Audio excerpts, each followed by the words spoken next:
Eu me chamo Maria Ivanildes, né? Eu estou formada desde 1997 pela Universidade Federal de Rondônia. Hoje eu tenho um trabalho muito dedicado à parte infanto-juvenil.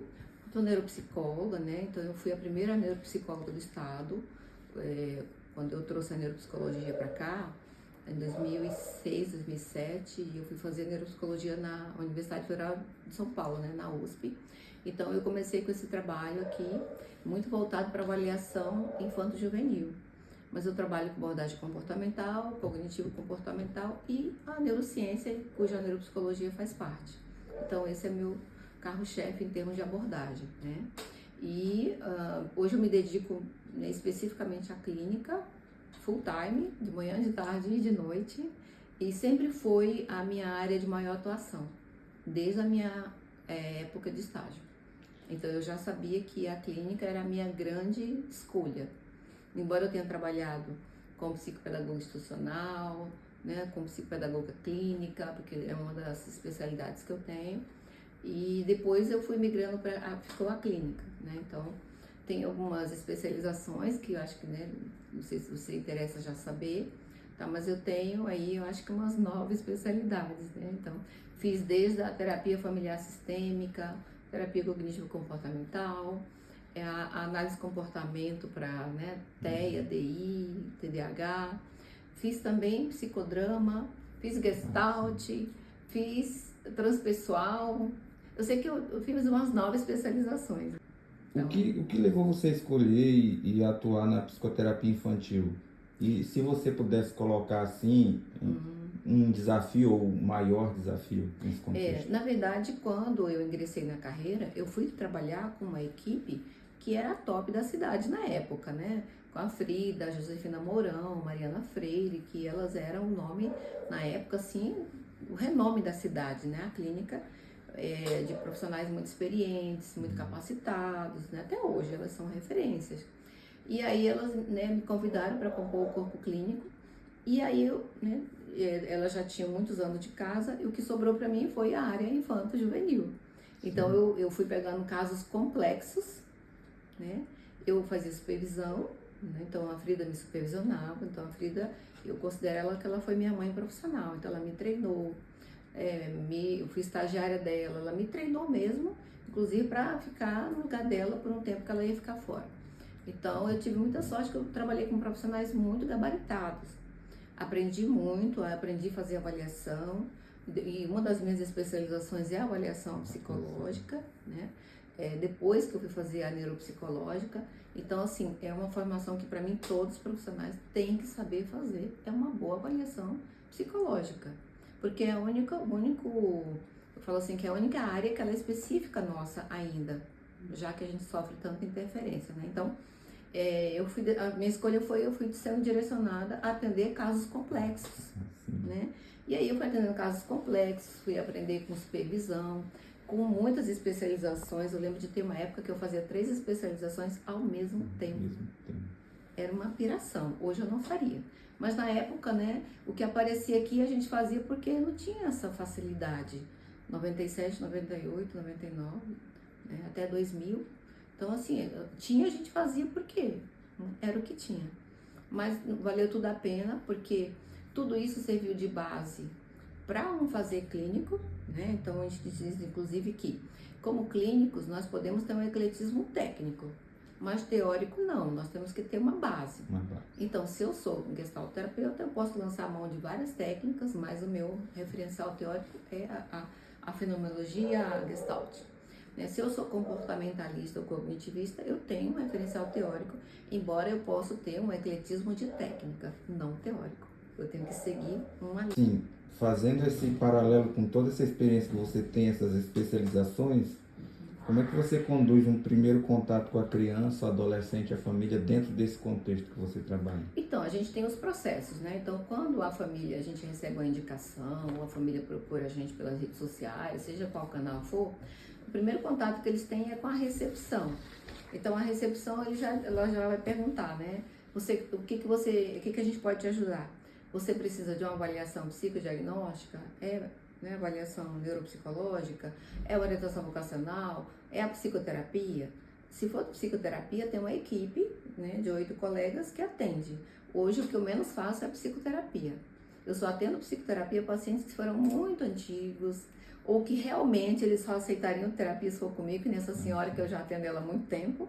Então, ela não aceita ir com ninguém, ela vem comigo. Aí eu digo, né, eu atendo em psicoterapia, mas são muito raros os casos de psicoterapia. O grande carro-chefe hoje é fazer avaliação. Então, quando a família procura, o contato com a recepção, depois eu vou entrar em contato, né, com encaminhamento formal. Geralmente eu recebo um encaminhamento por escrito, tá? Já vem referenciado.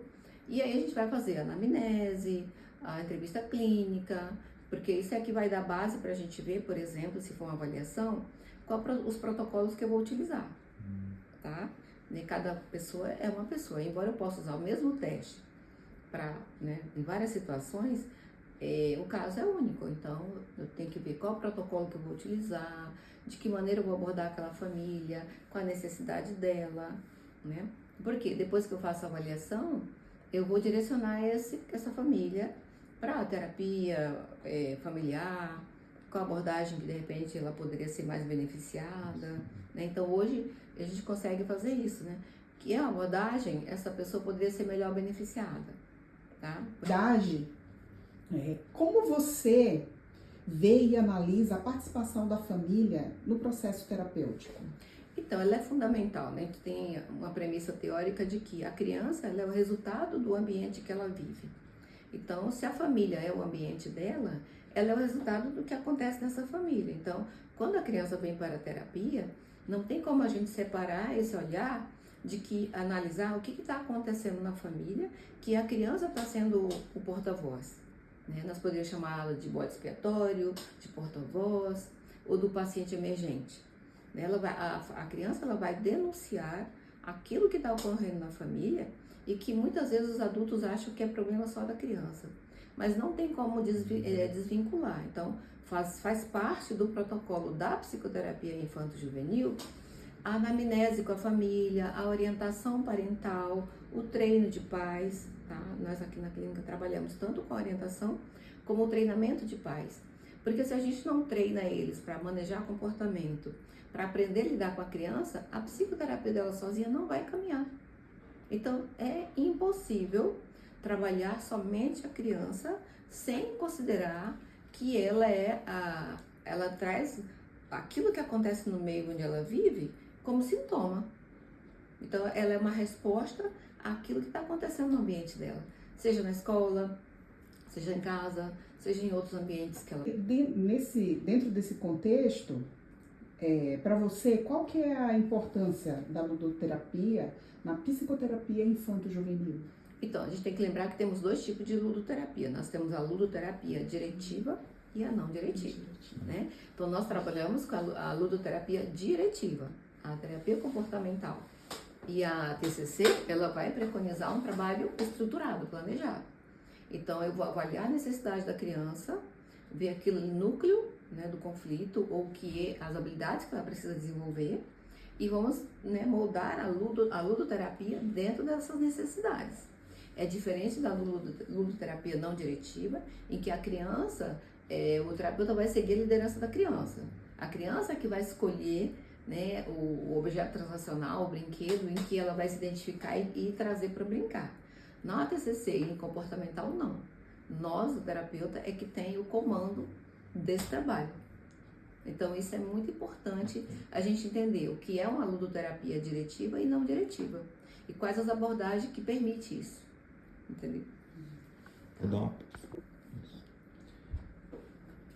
O impacto da tecnologia e das redes sociais na infância e na adolescência tem sido uma preocupação crescente.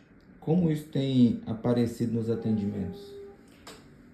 É algo bastante preocupante, porque, vamos dizer assim, hoje mesmo tive um caso, né, porque uma entrevista inicial, e quando a gente faz a entrevista, inclusive, um dos tópicos é quanto tempo essa criança tem acesso a telas.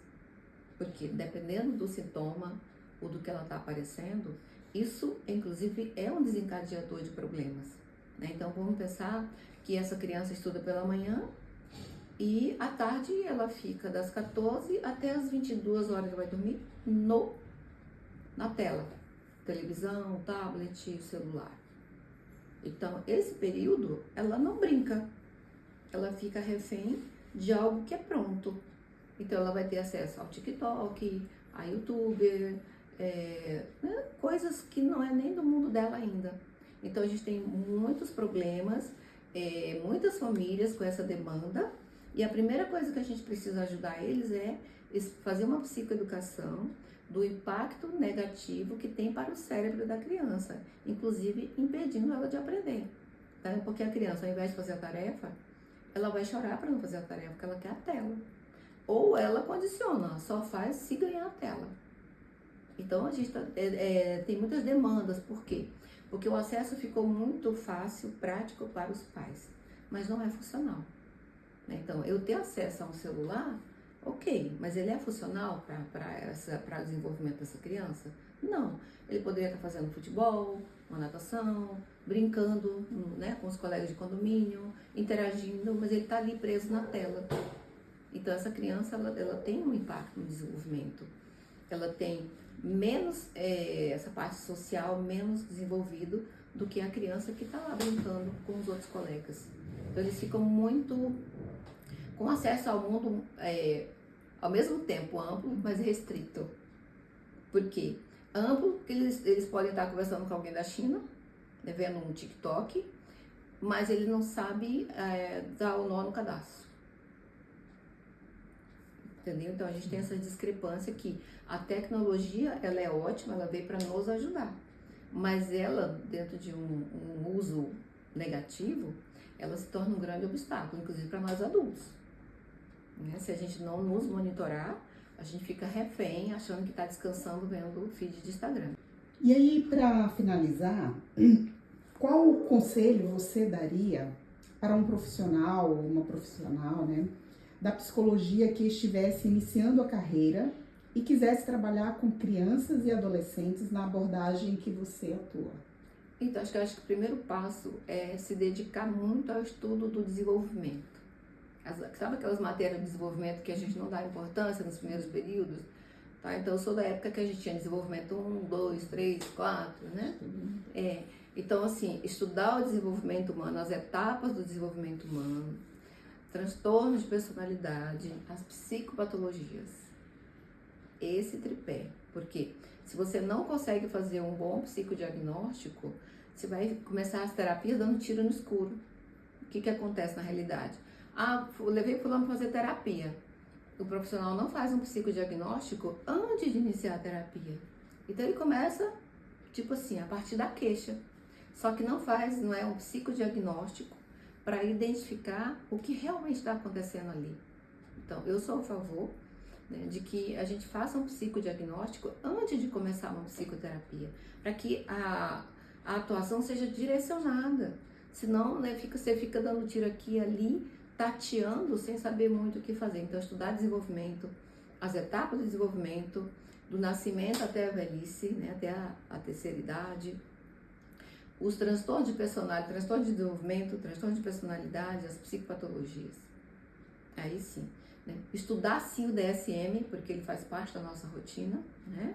O nosso manual estatístico de transtornos mentais, o CID-10, e fazer supervisão. A gente tem o tripé, né? Teoria, prática e supervisão. Sem esse tripé, você começa perdido, né? Então, teoria, prática e supervisão. Todo iniciante precisa desse tripé. E mesmo hoje, com muita experiência e com muito conhecimento que eu acumulei nesses 27 anos, de vez em quando eu preciso de supervisão. Por exemplo, na parte de aba, que eu coordeno aqui na clínica, eu tenho uma supervisora técnica, uma supervisora clínica, né? Para neuropsicologia, eu participo de vários grupos que têm supervisores. Então, estudar a clínica, ela é um fazer que não acaba nunca. Você nunca está pronto. Você nunca está pronto. Quem trabalha com neuropsicologia, todo dia tem artigo novo. Então, você tem que estar ali, se atualizando todo dia. Então, quem me conhece aí na cidade sabe quantas horas de estudo eu dedico, né? Sempre. Agora estou um pouquinho mais tranquila, mais quieta, né? Um pouquinho mais... Já teve período assim que eu vou chegar em casa agora e vou escrever laudos. Porque durante o dia não deu. Tá? Então, né? Mas é uma área que eu gosto bastante, e assim, eu trabalho, eu continuo trabalhando feliz. Nunca pude reclamar que faltou trabalho. Como dizer, eu dizia que ia ganhar dinheiro, eu ganhei dinheiro, né? Posso dizer que eu tenho uma vida estruturada e foi na psicologia que eu construí isso. Tá? Então, eu acho que a gente tem que acreditar que a nossa profissão é uma das melhores profissões do planeta.